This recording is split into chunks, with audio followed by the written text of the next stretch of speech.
Avant le confinement, il y avait des gens qui travaillaient un peu, essayaient de gagner un peu pour pouvoir s'en sortir. Mais depuis le début du confinement, ça est devenu beaucoup plus compliqué pour ces personnes-là, moi y compris, parce que ça fait plus de 2 semaines qu'on ne travaille pas, il n'y a pas de source de revenus. Et même pour avoir à manger, c'est devenu de plus en plus difficile pour les gens. Tous ceux qui travaillent, que ce soit dans le bâtiment ou autre chose, ces gens-là n'arrivent plus à travailler. Une personne embauchée peut avoir la chômage partielle, mais la personne qui n'a pas de papier, ils ne peuvent rien du tout avoir. Ça va être une question qui va être très, très difficile après. Parce que si des personnes ne travaillent pas, ils ne vont pas pouvoir payer leur loyer. Et s'ils ne payent pas leur loyer, ben, ils vont être mis dehors. Du coup, on va avoir beaucoup plus de personnes dehors. C'est pourquoi on essaie d'organiser une grève pour essayer d'annuler les loyers pour les mois où les gens ne travaillent pas. Ceux qui ont des papiers, ils peuvent avoir des attestations de dérogation pour sortir, aller acheter quelque chose en côté.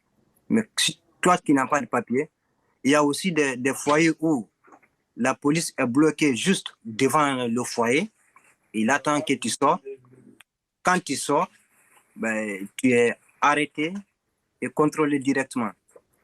Si tu as une attestation de dérogation, tu n'as pas de papier.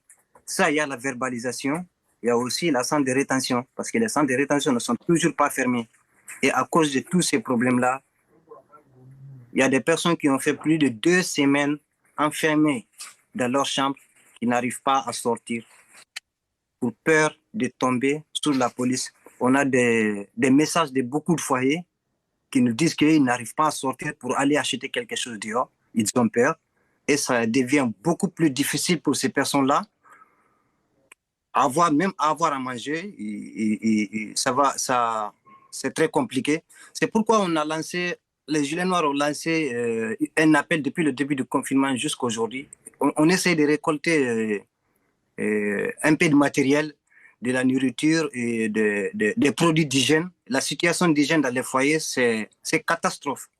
Par exemple, moi, je suis dans une chambre de à peu près 14 mètres carrés, et 4 personnes dedans, et on ne peut pas, en fait.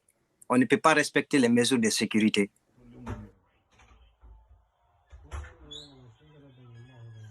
On dit que tout le monde reste à la maison, que personne ne sort, que personne n'aille se balader, c'est vrai, il faut qu'on reste à la maison, mais dans les foyers, c'est compliqué. Il y a des foyers qui ont 2, 3, jusqu'à 4 lits dans certains foyers, et dans ces chambres, tu peux trouver jusqu'à 10 personnes qui dorment dedans. Si l'État ne prend pas des mesures, ou bien les gestionnaires des foyers ne prennent pas des mesures pour essayer d'éloigner des gens, pour éviter des contaminations, le jour où il y aura une contamination, c'est tout le foyer qui va être mis en cause. Et ça a commencé en fait. Même ce matin, j'ai eu un message d'un ami d'un foyer. Il est dans un foyer où les gens commencent à avoir des symptômes. Les autorités connaissent les bonnes informations, les actionnaires des foyers connaissent les bonnes informations, mais ils n'expliquent pas ça aux résidents. Surtout dans les foyers, il y a tout âge. Il y a des jeunes de 16, 17, 18 jusqu'à 80 ans. Et toutes ces personnes-là sont mélangées dans des pièces pour se contaminer. Dans ces cas, c'est très, très facile en fait. C'est très facile. Tout ce qui intéresse les actionnaire, c'est leur argent, leur loyer, le loyer. Payer juste le loyer, le reste, ils s'en foutent. Du coup, que tu sois contaminé, c'est pas leur problème en fait. C'est pas du tout leur problème. Parce qu'ils ne donnent pas du tout des informations aux gens. Ils s'en foutent de la situation des gens dans les foyers.